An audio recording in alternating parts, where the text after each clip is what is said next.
కోవాలి.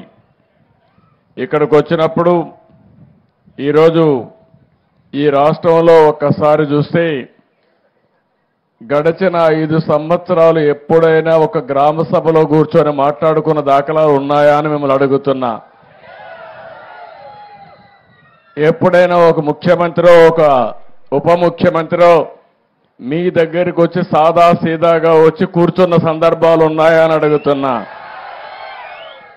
ఆ రోజు మీరు చూస్తే ముఖ్యమంత్రి వస్తున్నాడంటే మొత్తం చెట్లన్నీ నరికేయాలి.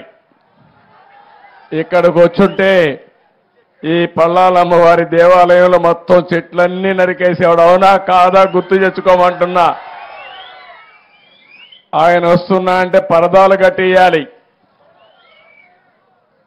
అదే సమయంలో అందరి ఇళ్ల దగ్గర అరెస్ట్ చేసేయాలి. ఎవరు బయట రాకూడదు.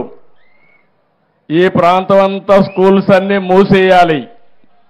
అన్ని బస్సులు ఆయన మీటింగుల కోసం రావాలి. ఆడవాళ్ళైతే స్వేచ్ఛగా వచ్చి కూర్చొని మాట్లాడుతున్నారు. ఏమమ్మా అప్పట్లో ఎప్పుడన్నా మీలో నవ్వుముఖం చూశానా అని అడుగుతున్నా మిమ్మల్ని అందరినీ.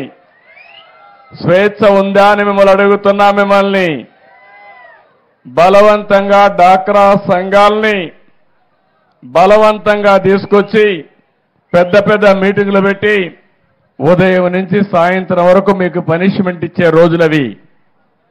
ఆ రోజులన్నీ అయిపోయినాయి.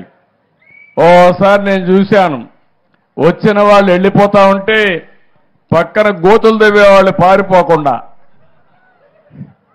ఇది ప్రజాస్వామ్యమా లేకపోతే డిక్టేటర్ స్వామ్యమా నాకైతే అర్థం కావడం లేదు.